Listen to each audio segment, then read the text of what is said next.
School board meeting to order. Please join me in the Pledge of Allegiance. Pledge to the flag in your heart. All right. I pledge the flag, United States of America, Republic, and nation, God, liberty, justice.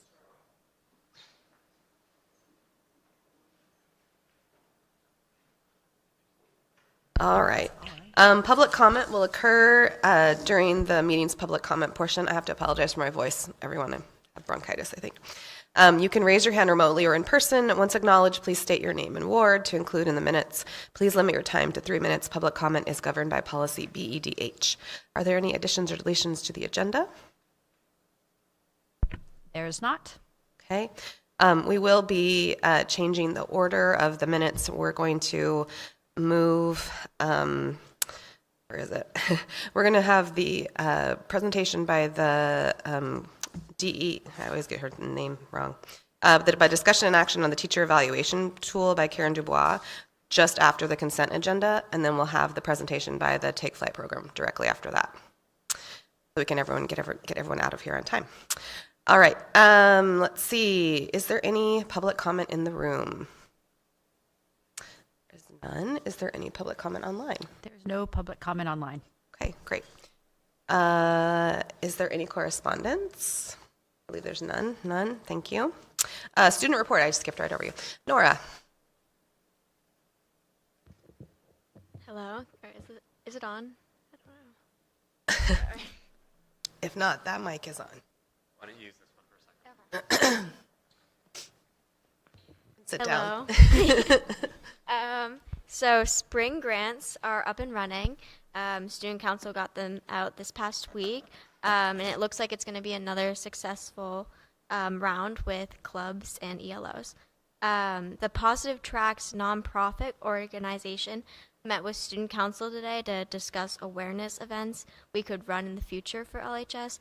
It's combining sports and awareness that we can use for different events around the school, such as like a lacrosse game. We could have an awareness for an environmental cause.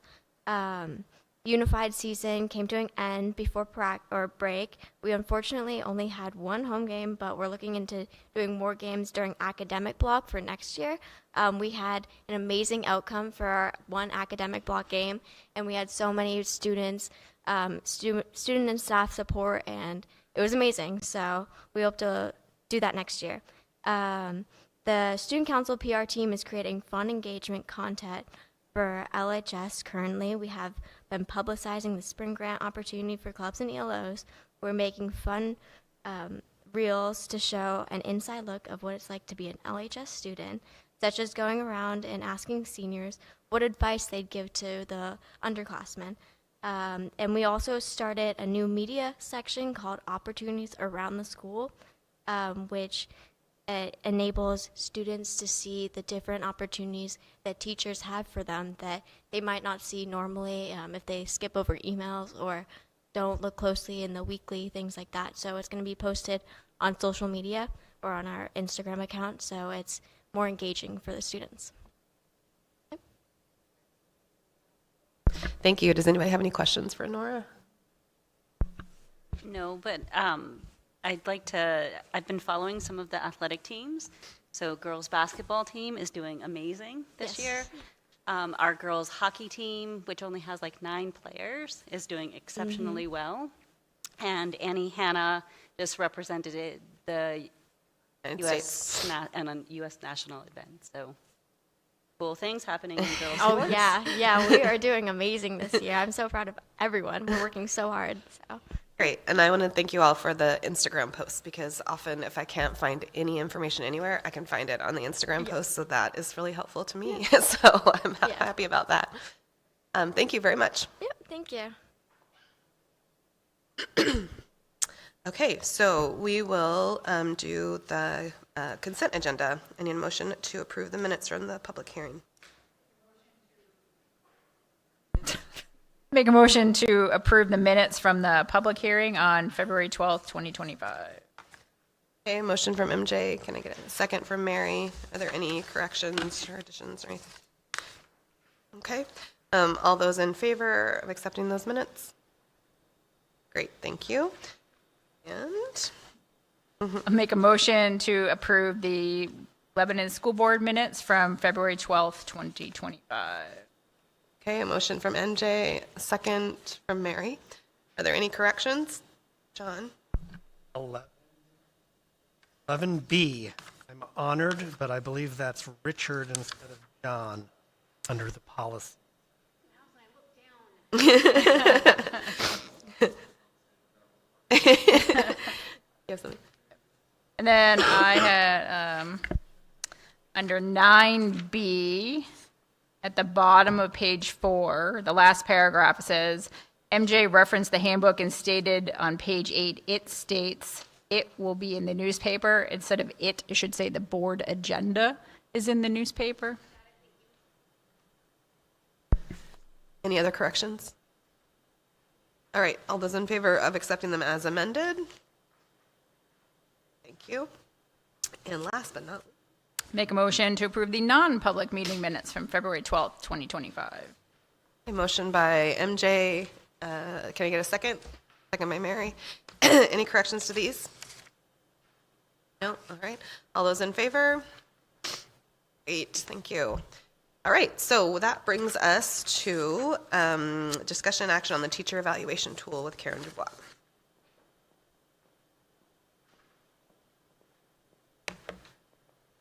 Hi, everyone. I don't know if it's working.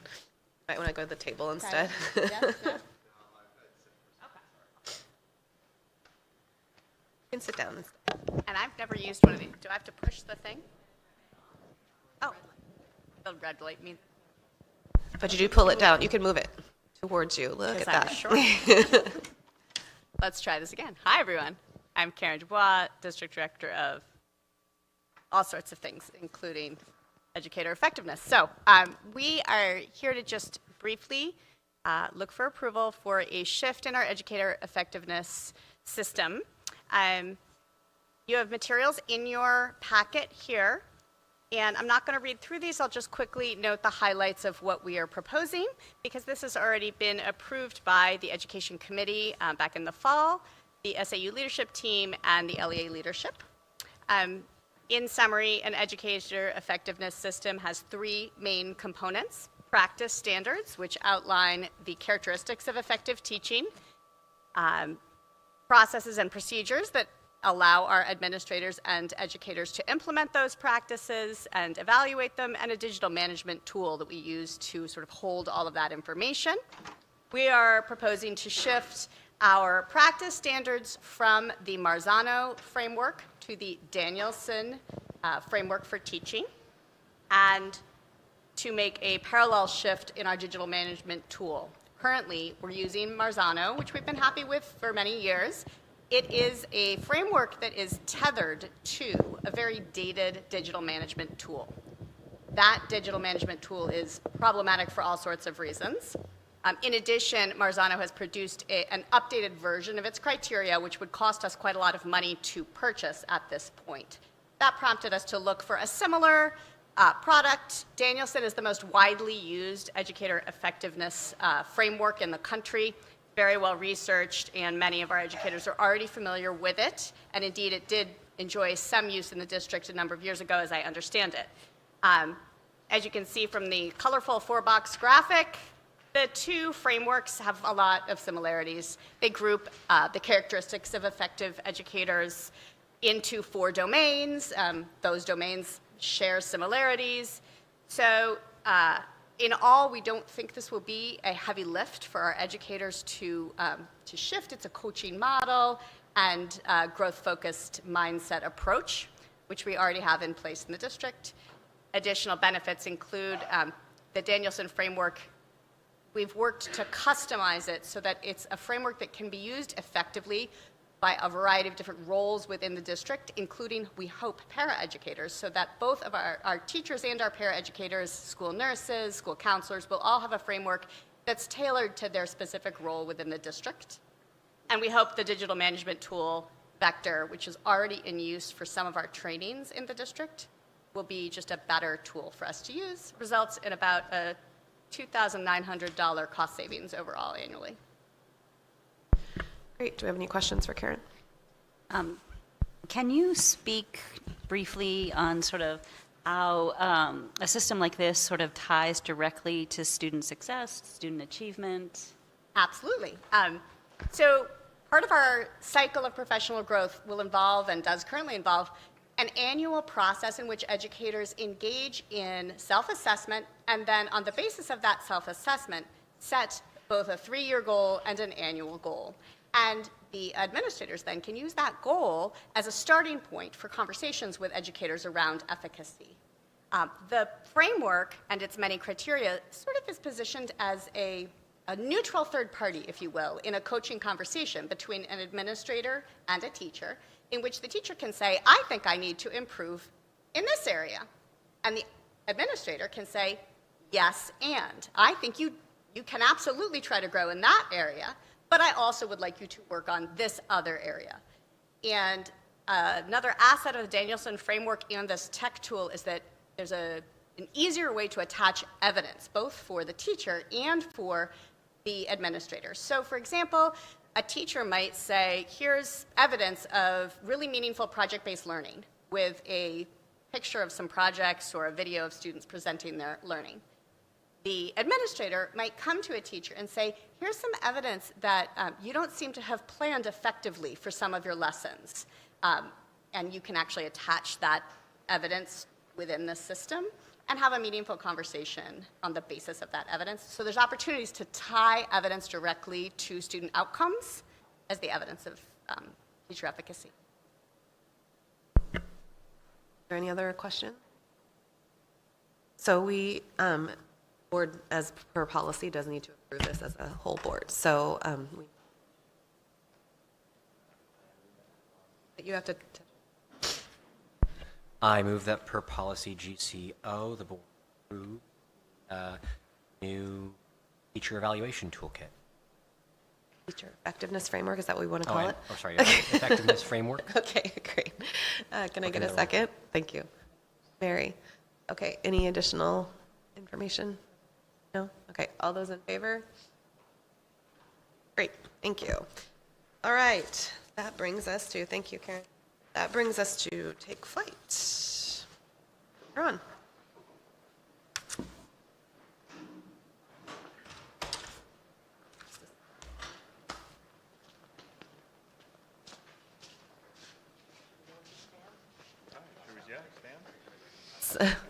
So, so if you, the projection is not really for us, it's for the people at home. So if you just want to talk into the mic, if you are. Should we look back there? No, the cameras are right there. These- Oh, there it is. Okay, There. good. Hi, everybody. I'm Bonnie Robinson. I'm the Director of Curriculum, Instruction, and Assessment at Lebanon High School. And thank you for having us. We're excited to talk to you about our new course this year, which is called Take Flight.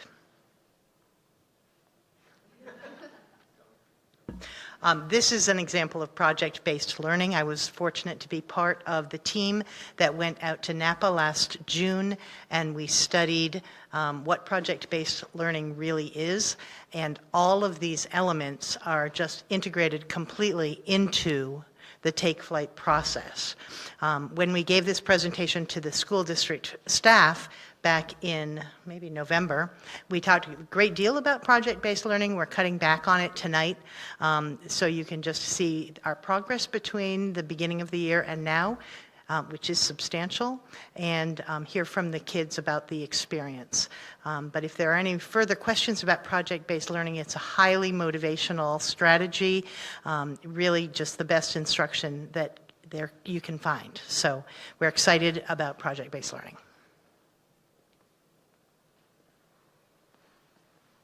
Hi, everybody. I'm Thomas Moore. I'm one of the teachers for Take Flight. I'm Bo Howard. I'm the other teacher for Take Flight. So when we first started the program, we had an application process, and we had 24 applicants apply. And we sent them through an application process. They had to write a letter, and we sat them down and interviewed them as well. And up above here are the students that we decided to have work on our airplane. There are, I believe, 6 seniors, 4 juniors, and 4 sophomores.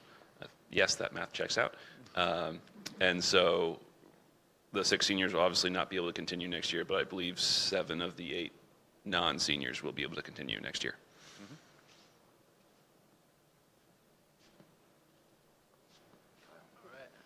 All right, I'm Kyle Hines. I chose this this class because I want to be a pilot when I grow up, and obviously there's nothing better to do than work on a plane if you want to be a pilot.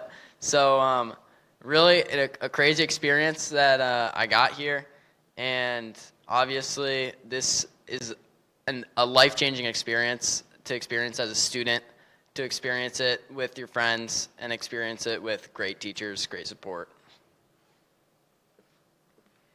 Hi, my name is Rebecca Ball. I'm a senior at the high school. I chose to take flight because I intend to study either aerospace or aeronautical engineering in college, and I enjoy being out in the hangar every day for 2 hours, an hour and a half, I guess, 2 periods, with a bunch of people that I've become friends with that I didn't think I would be before this class, and it's just a lot of fun.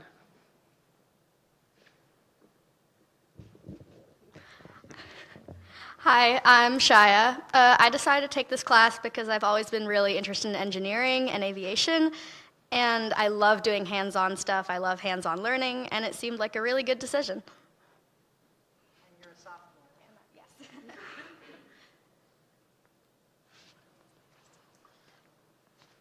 So there are 2 teachers in the class, Bo and myself. We have Dr. Robinson has been instrumental in organizing us, and also Christian McDonald, our ELO coordinator, has done a lot to work with our mentors.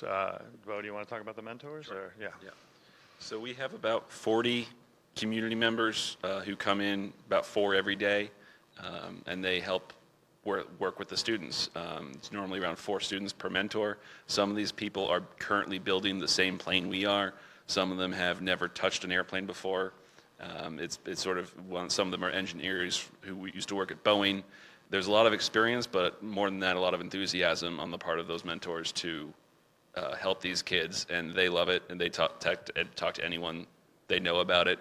One of our mentors is a traveling nurse, and she talks to anyone she can find on the airplane about it, and we get significant amounts of airplane swag in response from all the flight attendants who love this story. So yeah, we love having them, and they're a great asset to the program. Every day, about 4 to 5 mentors who have some sort of background in the field come in, and the students break off into groups of about 4 and work with an adult who has a great background knowledge on how to essentially assemble the airplane, and they all work together on the project. It's really a wonderful experience.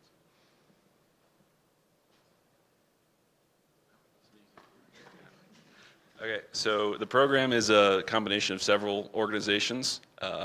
Aviation Museum of New Hampshire, that's where we sort of heard, where they put out a bid for proposals. They already had a plane build at Manchester, and they wanted to expand the program, and we applied. We were one of several that they were looking at, and we were selected. They do most of the fundraising. The curriculum and the entire plan for this comes from Tango Flight out of Texas. One guy, Dan Wyant, decided he wanted his high school students to learn how to build an airplane, and now he's in 13 states and 40 high schools with this program. Obviously, our superintendent, Amy Allen, knew about this from Manchester and was instrumental in bringing this to our district as well. So the course is pretty simple for the students. Sophomores, juniors, and seniors take it. It's usually two years long, and we do it from periods 3 to 4. So we have a long time to work on the plane, and we aren't rushed. It's all year, and we also get credits for this, not just airplane credit. We get math, we get science and engineering to go towards our colleges and towards classes in the future. which is great. And obviously the mentors do most of the teaching, but Mr. Moore obviously helps us a lot with teaching us about the Tango Flight curriculum through his own way of hands-on learning, through airplane models and his own experience with the yeah, we build it in what we call a hangar, but realistically it's just a garage.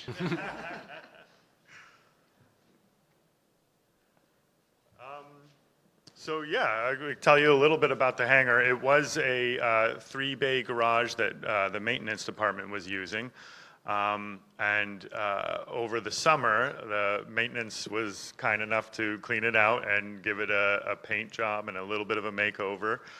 Tyler from the IT department did a wonderful job of, bringing internet out to the hangar and giving us a really nice display to go over plans, and we also have a nice printer that prints us out the large blueprints that we need.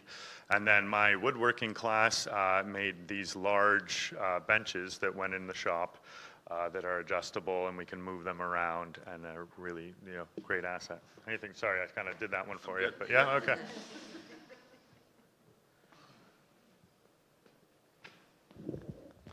All right, so a typical day at the hangar, when we first come in, we get like a 5-minute lecture on mathematics or flight physics from Mr. Moore or Mr. Harwood, whoever's there that day.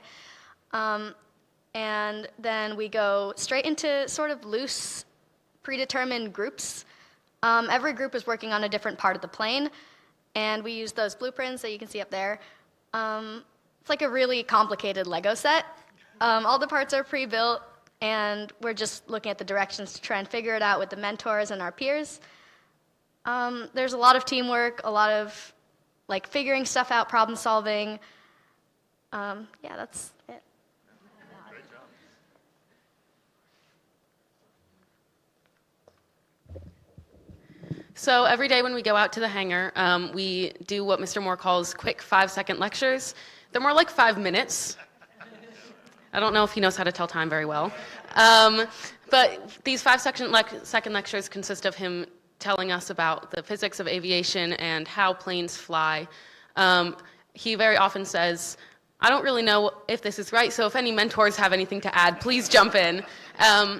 Which I really appreciate. They do, yes. I really appreciate that he's willing to admit that he doesn't always know exactly what he's talking about, but also that he takes the time to try and learn it before he teaches it to us. Additionally, we also have done a few field trips, notably to the Lebanon airport, where we talked to various people, the tower control people, some people out in their hangars who work on maintenance for their planes, and we just learned so much from them about how the aviation business really runs on all these different people.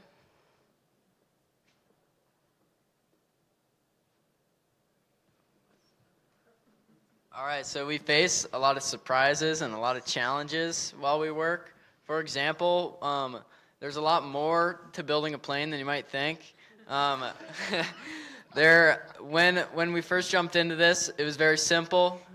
Pick up the rivet gun, put 2 pieces of metal together. But moving forward, we really get into some nitty-gritty, hard tasks like brake lines and making brakes work, and making wheels and making everything perfect. That's one of the challenges is patience, because everything needs to be done right because our lives are literally at stake. So we got to do it right. I think I just would like to add, it is really neat to see the project-based learning, in action. And, you guys can see how complicated those plans are, and the students need to get through that, and go over every intricate little detail. And sometimes things, don't go perfectly well, but the amount of critical thinking that I've seen and the amount of problem solving that happens when we have to fix something is better than anything I've seen in a typical classroom. It is just really high level learning, and it's very impressive. If you ever get a chance to pop out and visit us at the hangar, we'd love to have you and have you see what's going on out there, because it is really high level learning. It's neat.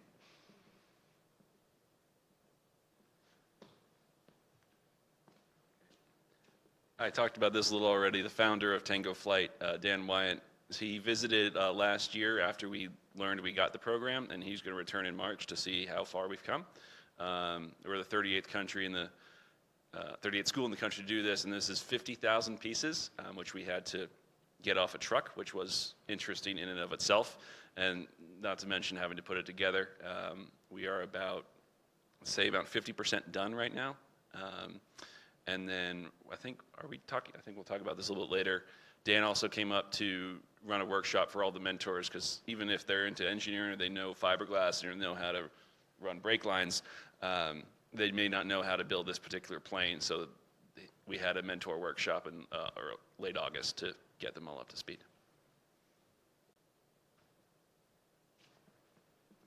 So as the resident student pilot here, I'll talk about the plane. The plane is obviously a big Lego set. It's a kit-based one, and these are perfect planes. They're two-seaters. A lot of people learn to fly on these planes. My flight instructor actually learned how to fly on an RV-12 IS, which is pretty interesting. And these are really light planes. They're great for students, great for everyone. And after we build it, there'll be a public event about testing and the taxiing at the Lebanon airport, which the students will get to go up and fly beside in, and maybe there'll be a lot of like people come and watch it. So be there.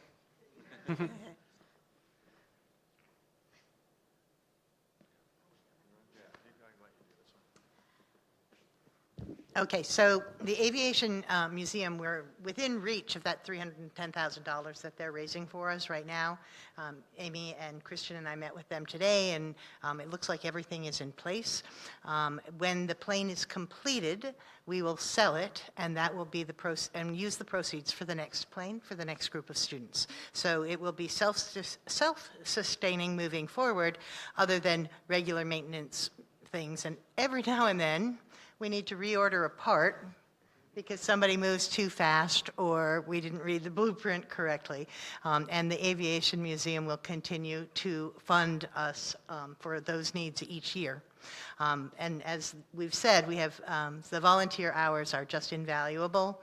And I also just want to point out that the volunteers and mentors are not doing the work. They are really there to bounce ideas off of and help them to understand, but it's the kids who are building the plane. And none of these photos are staged, just going to say.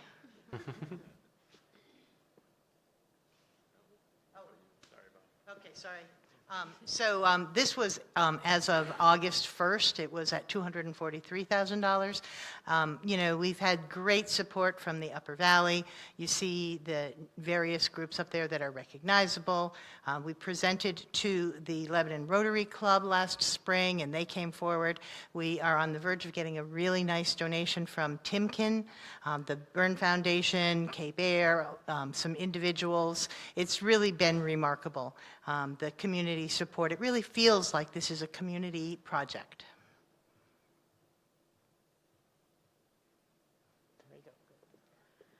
So there are several benefits and goals that this class has for us. It is a very inspiring class. Through this class, I think a lot of students have been inspired to go into a career in aviation or engineering, and to really take on these tough projects that they'll face in their lifetime doing that.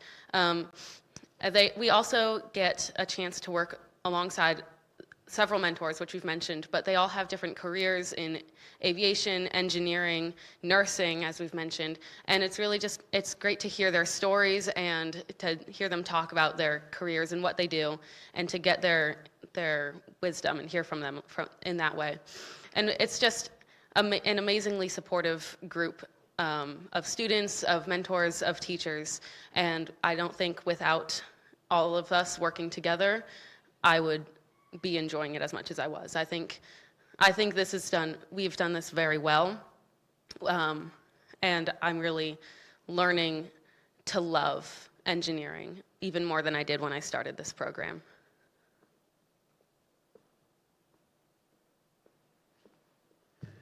So earlier this year, we went to a gala hosted by the Aviation Museum. which was a fantastic opportunity. There were previous groups that built the same plane. There's a future group that's going to build the same plane. It was a fantastic opportunity to meet other students who are interested in the same things as us.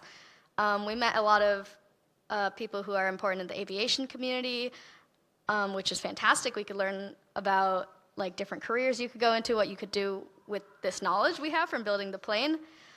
We also got inducted into the Yellowbird Society, which is an organization for students in aviation, which is further opening up a community for us to be in now that we're part of this.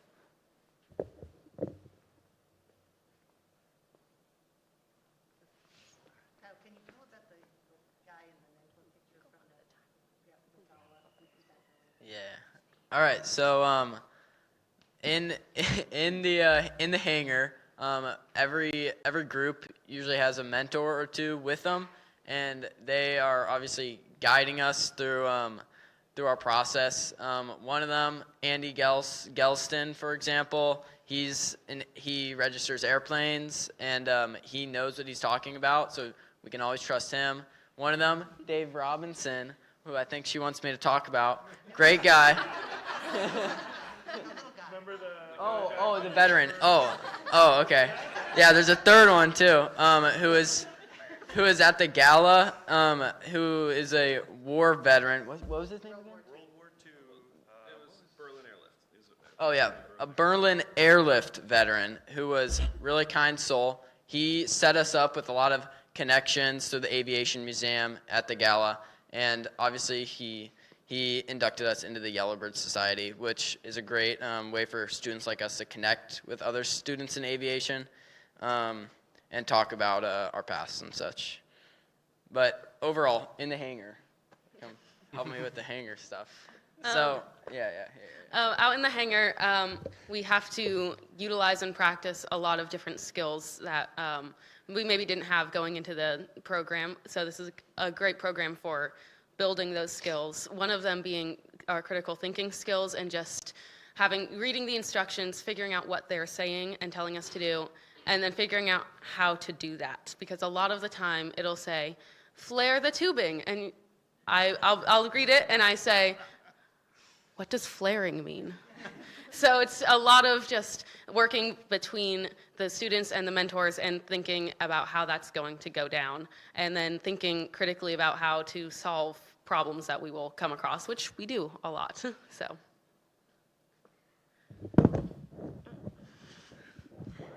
Technical difficulties. You know what? Working in the hangar is honestly, personally, a lot different than I expected. There's so much more problem solving than I thought there would be.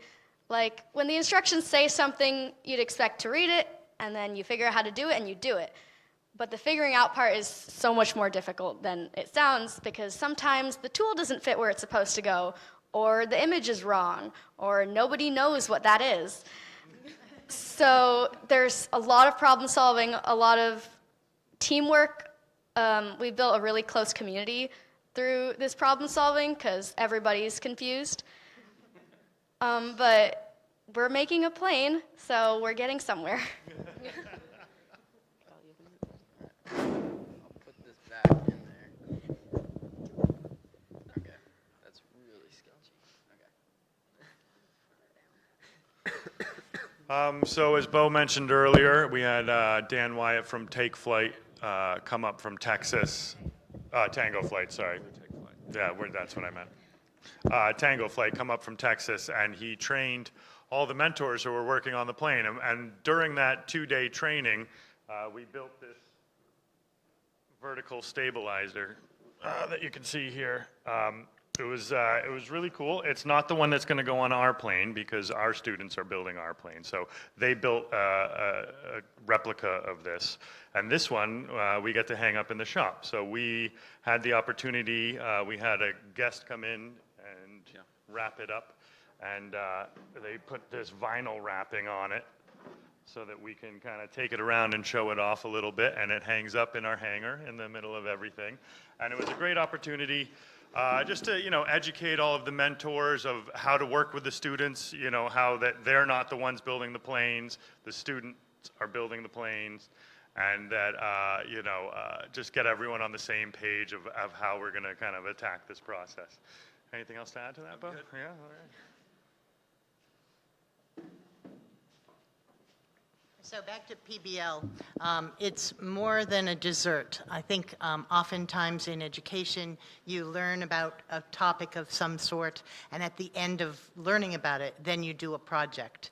In project-based learning, the project is the learning. So it's not a dessert, it's the meal. So that is just kind of an analogy to understand. And you can hear from our students that every day is a new challenge.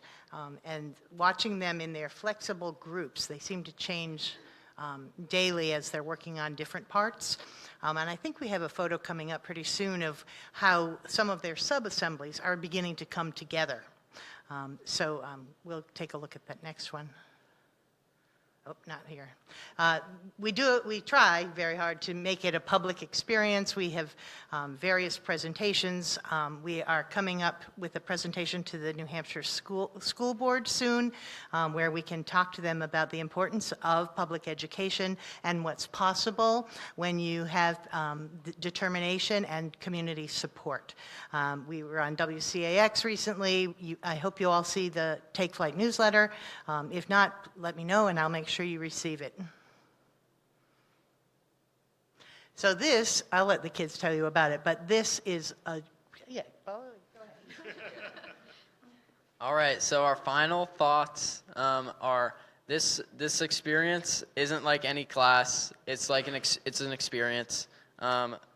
Waking up and being excited to go to school, kind of a surprise, but this is genuinely that, and every student can get on board with that. I mean, all forms of like this project-based learning, it just makes it easier to understand, more engaging to students, and it really goes a long way, especially towards real-world application and students being prepared for what they want to do in the future. For me, my day is packed full of really incredibly rigorous and academic classes. And while Take Flight is both rigorous and academic, it's also really fun because it's hands-on and I'm with people that I enjoy being with, and I get to have fun conversations with them while we're building a plane. So it's an amazing experience. It's one that most people don't get to have, and it's one that I will always love to have with me and go around telling people, hey, you know what I did in high school? I built a plane. I'm just so cool. So that's my thoughts. For me, Take Flight has been so much of an experience. I've grown so much personally, I think. Socially, I've learned so much about the world of engineering and aviation. And I'm now in a community that I love being in, with people I enjoy working with, and a project I love doing.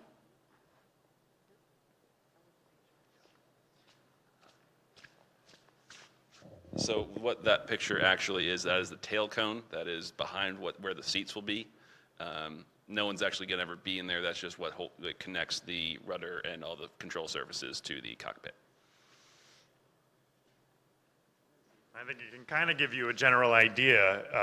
You can see how all these little tiny pieces start to form together to make this gigantic airplane. And it is intricate. All these 50,000 little pieces start to come together.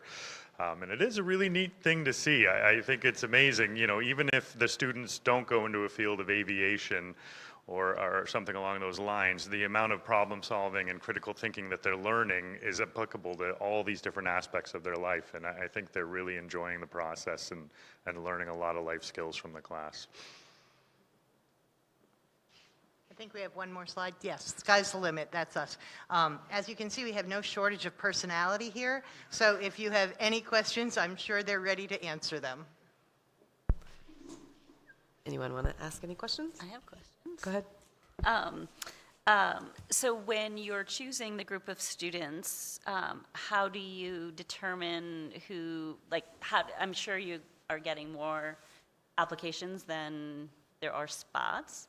So how do you decide what students will be successful in Take Flight? Is it accessible to any student? It's absolutely accessible to any student. Part of the application process is, do you actually show the effort to do the application process. It's not really, are you an AP calculus right now, or if you're good at any particular thing, it's do you have the effort to put it in every day? Because there's no tests to take, there's no homework to do. The work is the class, and if you're willing to put the work in every day, you will be successful in this class. So one follow-up. So obviously you had a group of students that started this year. It sounds like not all of them were seniors. So sort of what does the program look like in the next few years? Do students stay with it? The Tango Flight people are very surprised. When they originally put this process together, they thought it would be 2 years to build a plane, and it has already been said we're about 50% done right now. And when we get down to the 80 to 85% done, which we anticipate we'll be by the end of this year, the amount of working space is much smaller, and also the errors could be catastrophic. So bringing in a whole new class next year, we decided wasn't the best idea. So we invited our sophomores and juniors to return to finish this plane, and we have a new class that will start with a brand new plane. So they'll learn how to rivet. Just these guys never knew how to rivet either, but now they'll start from scratch and see how it all comes together.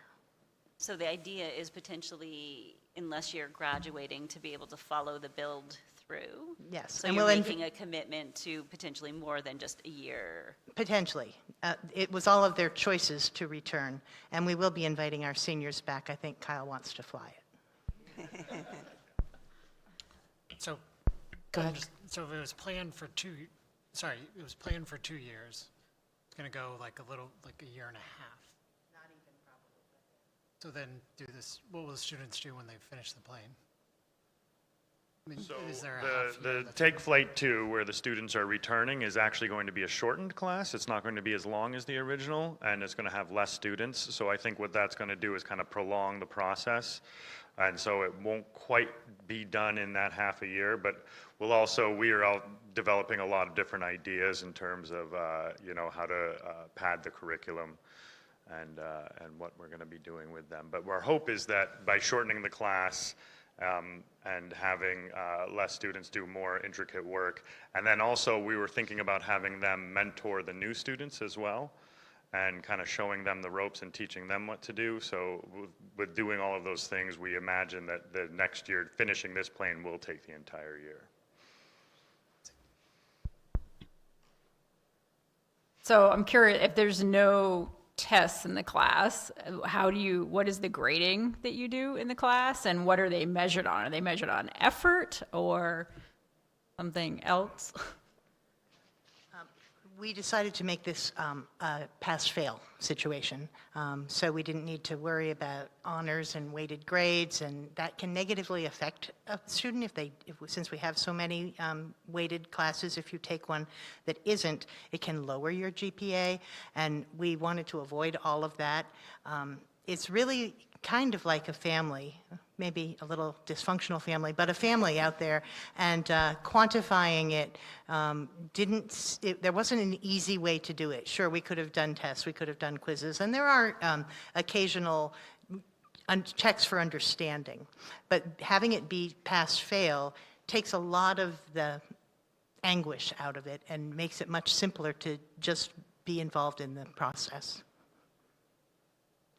So along the way, is the plane looked at for errors, or who comes in and judges whether the plane is safe to take off?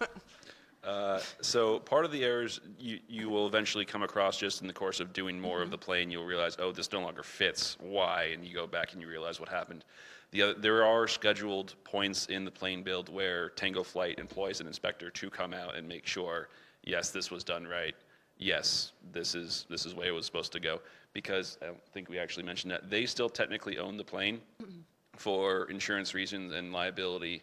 They own the plane. They're having us build it, or having the students build it. So that's their responsibility. They come out, they inspect it, and they make sure that everything's been done correctly. Thank you. think to add to that, we have the person who does all of the inspections in the state in New Hampshire is one of our lead mentors, and he's in the shop 3 days a week. So he's really meticulously looking, and we're very privileged to have him, be part of our team. But we do have people who have built the plane before, and everyone's kind of constantly checking up on it. I was going to ask a quick question.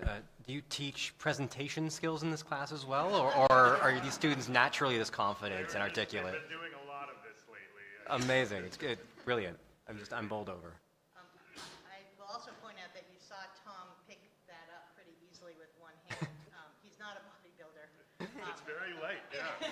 It's extremely, there's not much to it, In order to get airborne, there can't be a lot of weight. So it's really wild how light some of these pieces are. Anybody else? Oops. Well, thank you all so much for coming. We appreciate your clarity. We appreciate you presenting what you've done. We appreciate the work the students have done, and we congratulate you for the progress you've made. Thank you so much. Yeah, we want to thank you guys for your support in this project. It's hard for you guys to trust us, but thank you. Thank you. Yeah, really, thank you so much. We really appreciate it, and we love this class so much. It's really worth it. We really appreciate this opportunity. Thank you again. Thank you.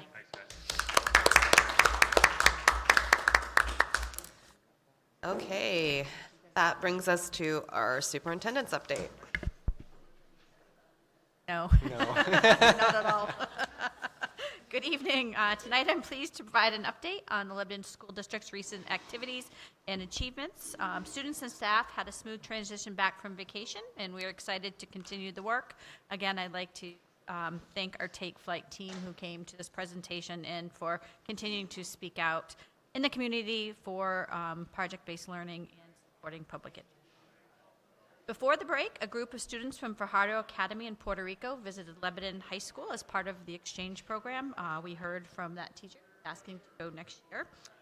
Then over the break, Lebanon High School teacher Megan Wilson in her Spanish class alongside students of Fajardo Academy visited the Hubbard Brook Experimental Forest in the White Mountains, learn about snow and climate change. There is a really nice article in NPR during that, so I can share that along with you. I know Wendy had talked about Annie Hanna, but I wanted to give her a big shout out for her representing the USA and under 18 Alpine team in Norway. I heard she did well. Nordic. I heard she did really well. So congratulations to her. I wanted to congratulate all of our winter athletes. Nora said Wendy had said those are advancing to the playoffs, and for all of our winter athletes who participated this season. On Monday this week, Lebanon High School hosted a team from the New Hampshire Eddies Committee that is for the New Hampshire school year. So they visited the entire day. They saw classrooms, they saw student presentations, they spoke with students and faculty, and even got to eat lunch with our students. So I'd like to thank everyone who was involved in that event, and I want to wish the Lebanon High School the best of luck as they're being considered for New Hampshire school year. I anticipate we are considered a finalist by early April. Looking ahead, next week we have a strategic planning meeting on Tuesday. We have decided to move that meeting in person, virtual. I think that would be a great opportunity for us to dig deeper into the work. We do have a meeting on March 5th. I will provide an update from that strategic at that meeting. Finally, to note, March 10th is a professional learning day for the district. Our district professional learning committee has been planning engaging opportunities for our teachers. And then on that day, I have been invited to co-present with Super Eval at the Administration's Conference on Personal. So, thank you, and that concludes my update for this evening. Great, thank you. Does anybody have any questions for Amy? Okay, moving on to Tim. He will definitely be more exciting, right? No. I just had a quick budget update. This is through January. As I mentioned in the sort of the notes to go with it, it's really no surprises that I'm seeing. We're about 0.25% more expended this year than we were last year. if we didn't have, we're going to have a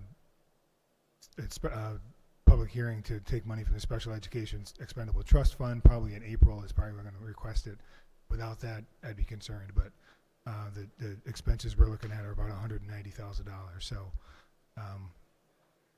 that's really the only thing on my radar as far as unknown expenses. We're hoping that we'll see some, again, everything here includes, for snow plowing, for example, everything's encumbered. And we're hopefully more than halfway through the winter, and so hopefully we'll see this number grow up as we reduce things like the, snow plowing, maybe electricity. So I think we're in pretty good shape based on that. If we get 1 billion storms between now and the end of March, that'd be a different issue. But I think we have about half our snow plowing budget over. So hopefully we only have 1 more month. So anyway, any questions? Don't make predictions like that. Then we'll Yeah, have a longer hope snow. not. You're like the groundhog. Don't do that. Every time I think winter's over, Dana always said there's 20 snow events or 20 precipitation events in March. You know that, right? I'm like, Dana, shut up. They tend to be on a Thursday, if you haven't noticed. I have noticed. I've been trying to schedule things on Thursday in Vermont, and I just can't.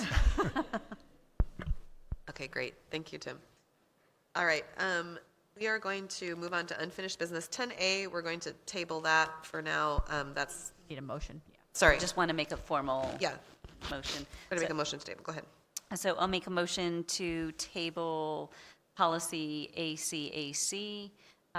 We are still waiting for legal to provide us a draft of that policy. So as soon as we have that, we will, or you will, move forward with that. Yes. Motion by Wendy. Can I get a second? Second by Richard, sorry. Call me whatever. At this point, I don't mind. No. All right. All those in favor? Okay, great. Okay, leads us to policies. So I'd like to make a motion to move policy BEDDA to a second reading. And sorry. I'll second that, but then additions need. Okay. All right. So we have a motion for policy BEDDA by Wendy, second by Richard.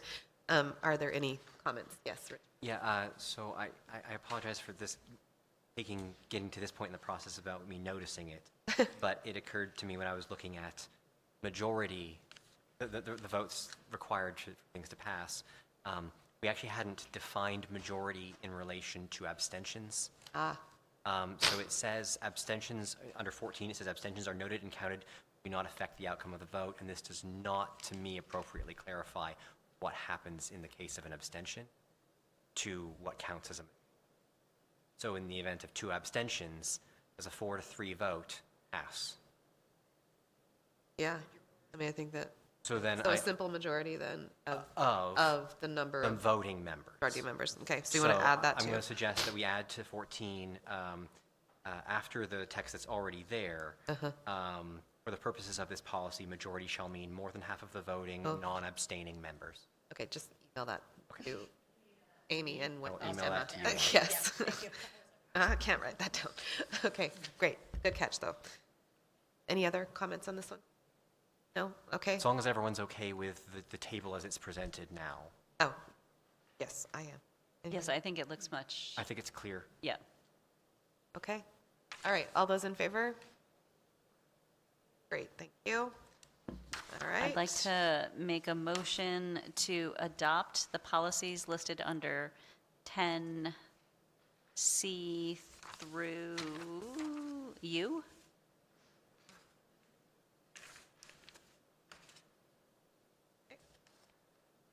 All right, can I get a second? Second by Richard. Any additional information needs from those? All right, all those in favor? Great.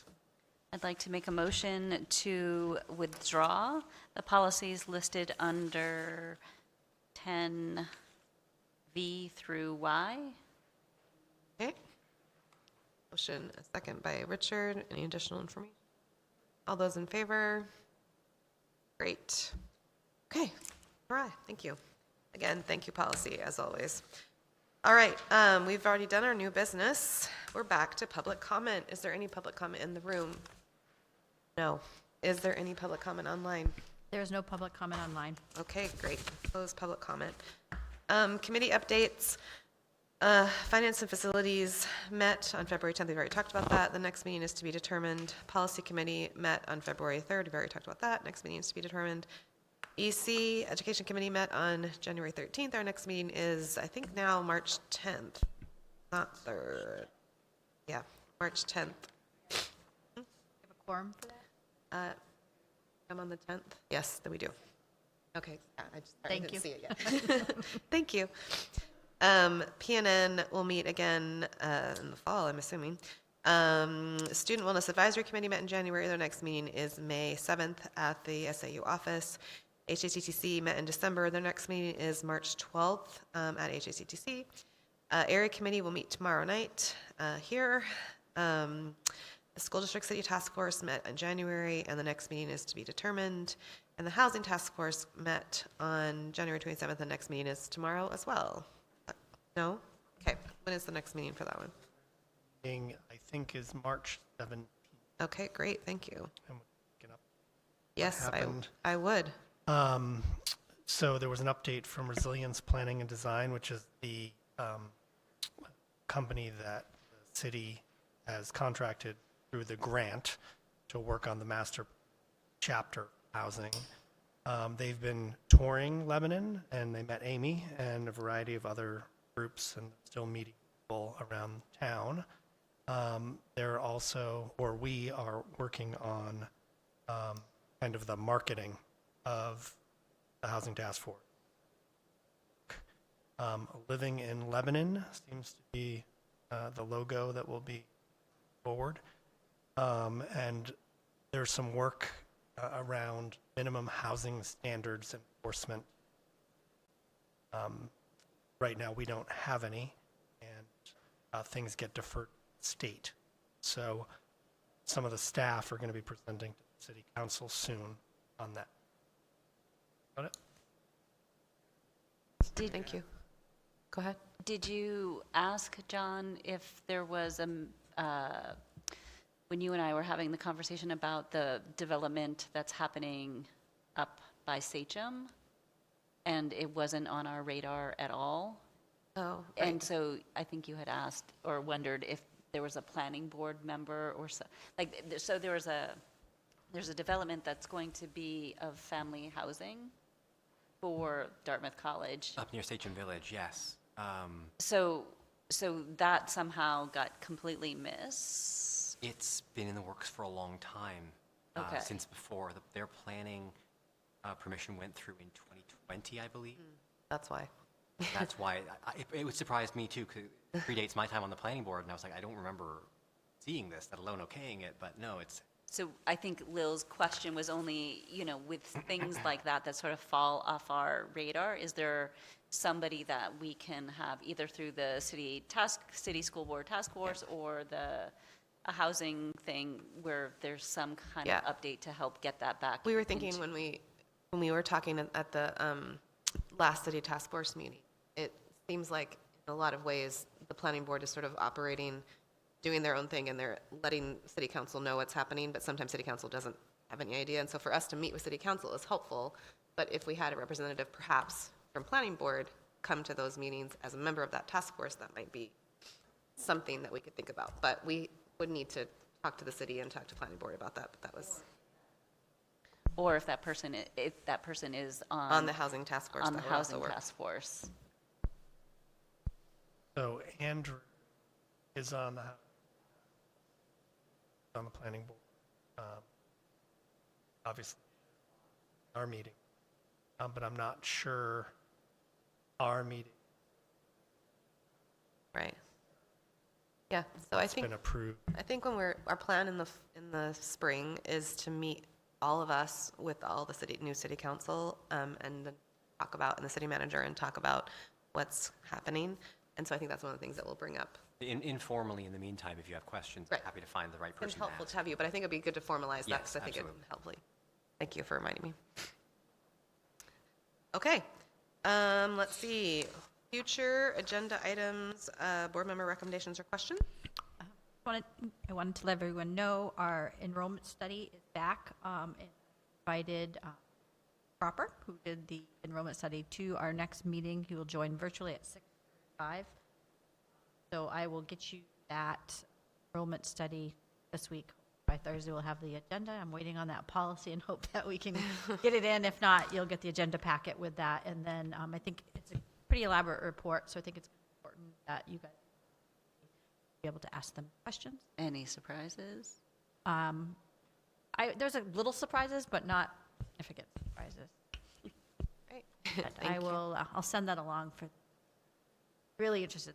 So I was excited it came back, and there's tons of, some of the projections that we've done ourselves were accurate. You'll have some good information.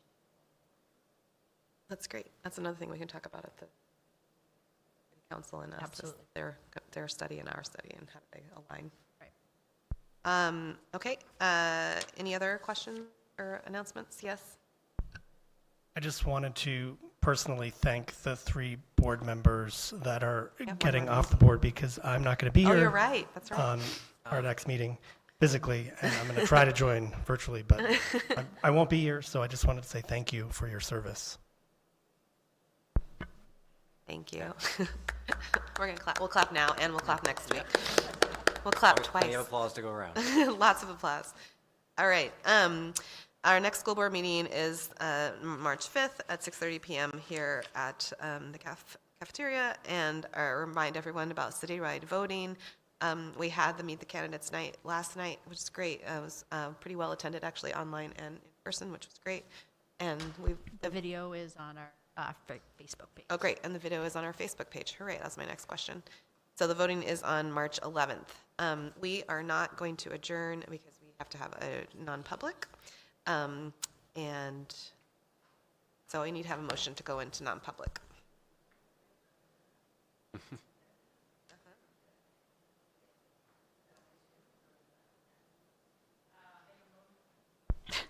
Make a motion to enter non-public under NHRSA 91A32C. Second that. Motion by MJ, second by Richard. Kevin? Richard? Yes. Mary? Jay? Yes. I'm a yes. John? Yes. Wendy? Yes. Tia? Yes. Okay, good. Thank you.